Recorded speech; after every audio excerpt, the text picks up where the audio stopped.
Harka fuunee dhaggeeffattoota keenya kabajamoo nagaan keenya bakka irraa nu caqasaa jirtan hundatti isin qaqqabu. Kun raadiyoo keessan raadiyoo Finfinneeti.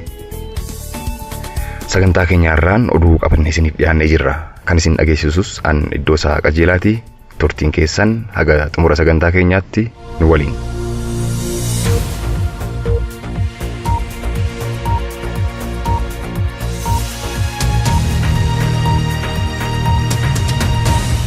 Mootummaa Itoophiyaa yakka mirga dhala namaa dhiituun shakkee itti aanaatti gaafatamaa nageenyaaf tikaa obbo Yaared Zarihuun to'annoo jala oolchee jira. Obbo Yaared uummata nagaa miseensa adda bilisummaa Oromoo yookaan Gimboo Torbaadha jechuun ajaja Geetaachoo Asaffaa irraa fudhateen hidhuu, reebsisuu, bishaan danfaa keessa kaa'uu, elektirikiidhaan gubuu, fannisuu, harkaaf miila hidhuun bosona keessatti gatuu fi yakkawwan gara jabeenyaa kanneen biroo lammiilee biyyattii irratti raawwateera jechuun himate mootummaan. Obbo Yaared poolisii naannoo Oromiyaatiin magaalaa Dukamiitti to'annoo jala kan oolan yeroo ta'u, obbo Yaared akka baqatuuf gargaaran kan jedhamanis konkolaachisaa fi qeesiin tokkos to'annoo jala waliin oolan jiru.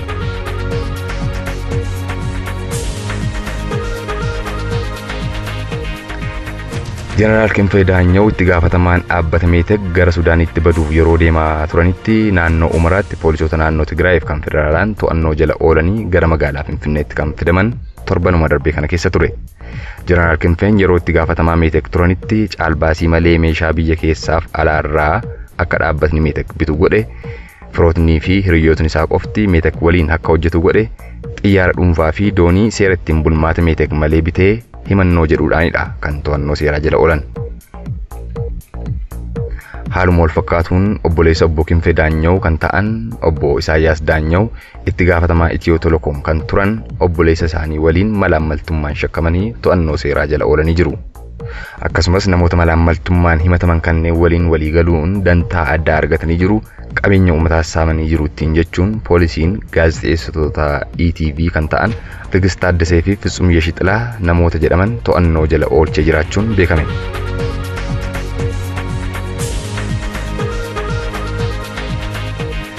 Oduu wal fakkaatuun Saajin Kidaanee Asaffaa fi obbo Saamu'eel Gaaddisaa hojjettoota nageenyaaf tikaa biyyattii yeroo turanitti lammiilee nagaa miseensa adda bilisummaa Oromooti jechuun hidhuu, ajjeesuu fi maallaqa isaanii saamuun himatamanii to'annoo poolisii jala oolanii jiru.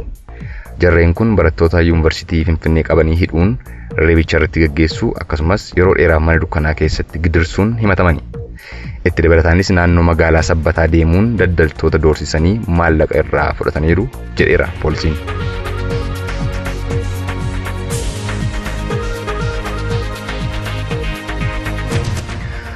Mootummaan yakkaaf saamicha uummatarraan gahaniiru kan ittiin jedhee namoota 193 herrega baankii isaanii ugguruun qabeenyi isaanii akka hin gurguramne, hin sochoone akkasumas akka hin geeddaramne ugguree jira. Isaan ugguraman keessaa qabeenyi itti gaafatamaa tikaaf nageenyaa biyyattii kan ture obbo Geetaachoo Asaffaaf ilma isaa, qabeenya Jeneraal Xannaa Qurdiif maatii isaa, Jeneraal Kinfee Daanyoof maatii isaa, qabeenya Yaared Zarihuuniif kan maatii isaa, qabeenya Dr. Hashim Toofiqii fi kanneen biroon kan keessatti argamanidha.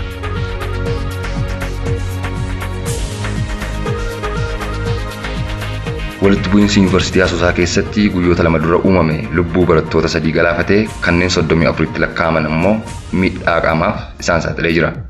Walitti bu'iinsi kun guyyaa dilbataa jechuunis Sadaasa 18 bara 2018 galgala barattoota 2 gidduutti kan eegale yoo ta'u, itti fufuunis gara walitti bu'iinsa sabummaatti jechuunis kan barattoota Oromoo fi Amaaraatti jijjiirame miidhaa agasii kan qaqqabsiise ta'uu odeeffannoon gama sirraa arganne ni mul'isa. Haga ammaattis walitti bu'iinsi kun kan hin tasgabbaa'in jiru yoo ta'u, barnootni yuunivarsiitii sana keessatti adeemsifamaa tures adda citee jira.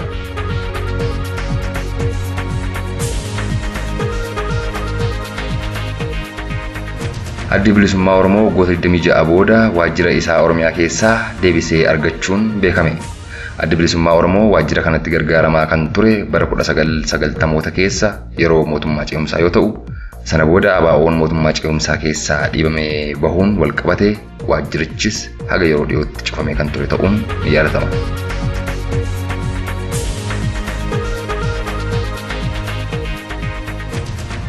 Oduu biyya alaatti yeroo dabarru United Nation qoqqobbii Eertiraa irra kaahee ture kan kaase ta'uun beekamee jira.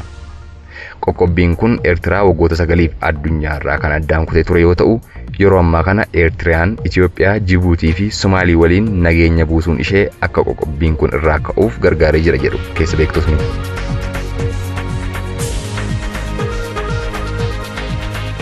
Bulchitootni biyyoota Afrikaa Finfinnee keessatti walgahii hatattamaa godhatanii jiru. Aangaa'otni Afrikaa kunniin jijjiirama muummichi ministeeraa Itoophiyaa Dr. Abiy Ahmed biyyittii fi godina gaanfa Afrikaa keessatti argamsiisaa jiru faarsanii jiru. Dr. Abiy akka dubbatanitti hidhamtoota kumaatamaan lakkaa'aman hiiknee jirra, qoqqobbii paartii mormituu irratti gatamee ture kaasnee jirra, dirree mariif wal dhageettii siyaasaa biyyittii bal'isaa jirra, akkasumas namoota malaammaltummaan biyyittii butuchan seeratti dhiyeessaa jirra kan jedhu hojiilee hagammaatti hojjetaman keessaa tokko kaasuuf yaalanii jiru.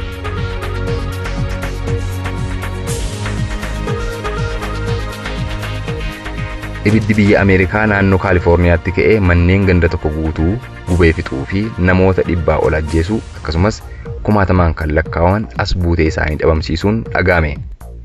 Ibiddi kun ka'umsi isaa elektirikii irraa yoo ta'u, biyyittiin bosonaan kan guutamte, lafti ishees tabbaa fi gaara gurguddaa kan qabdu waan taateef to'annoo jala oolchuuf yeroo dheeraa kan fudhate ta'uu odeeffannoon sabaa himaalee garaagaraa irraa arganne ni mul'isa.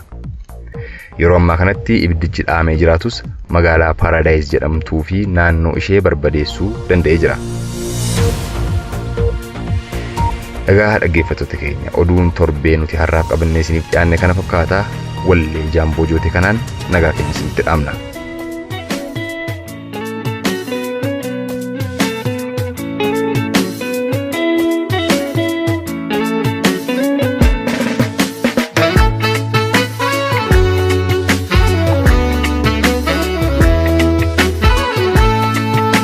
Adambaade nafnu yaajigako sirra seenyu na beeka gobako kan darbe somebody sisittin kaasu nattin kaasin wanna yeroo nu goote sayyaade sammangaabin waan bonni gogsee gannatu jiisa oliin bula malee yooma sidiisa barris dabareedha nama geechi yoo rabbi jedheen Adambaade nafnu yaajigako sirra seenyu na beeka gobako kan darbe somebody sisittin kaasu nattin kaasin wanna yeroo nu goote sayyaade sammangaabin waan bonni gogsee gannatu jiisa oliin bula malee yooma sidiisa barris dabareedha nama geechi yoo rabbi jedheen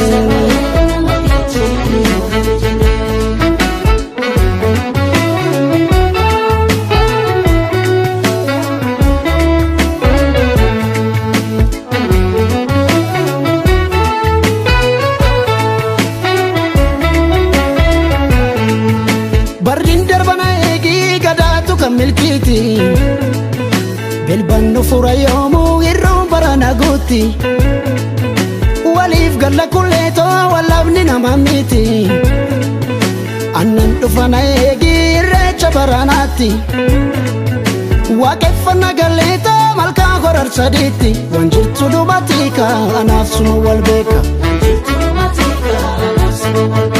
jirtooma magaalan koodeetiyyaa Ya jalala jolummaa kan biyyaa Anammas arguun kawanii noole nan dhabe dachiirra kan si chaale waan na dhukkubuus wanna wallaale gajjadee kafeera lafa laale bakkalchi dhugaamu mul'achaara fardi dukkanaa suni dabreera beekan tabbatee natti dhiyaata harkee firri koosuma jibboota lafti yaa fagaatu rakkina gammaatu anaaf si argachuu ragamtuun caalu rabboo jedhee kullee togalliin oolu qopheechi bakkeen bulu egaa togalliin oolu kalloo togalliin oolu asiif yachi laalu dhabeera kan si caalu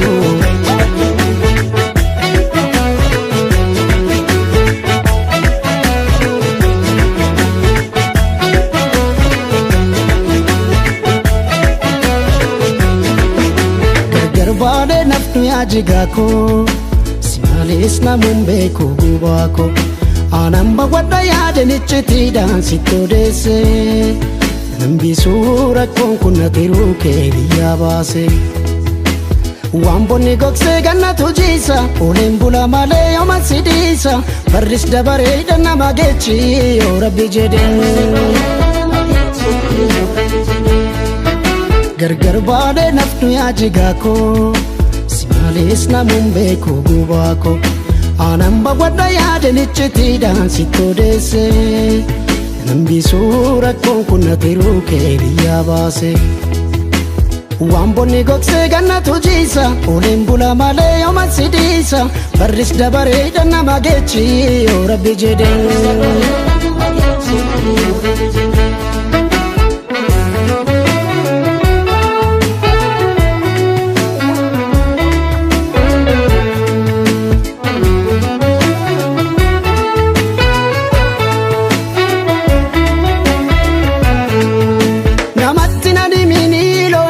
Karreetti kunoo yoo yandaakoo afoo lafa bariitti barmeeka wal sakaalee walaala kalagaatti natti hirkadhu kallootoo nu gaaddisa waliiti bashakka nagallee tooqeetti guddanneetti waan haftes nu batiika anaaf suma wal beeka. Jirtooma magaalaan koodeetiyyaa yaa jaalala ijoollummaa kan biyyaa. Ambassa nan beeku nan araada wannan gatee mootii nan barbaada dhiitus sobaa dhiitus gabbinaada.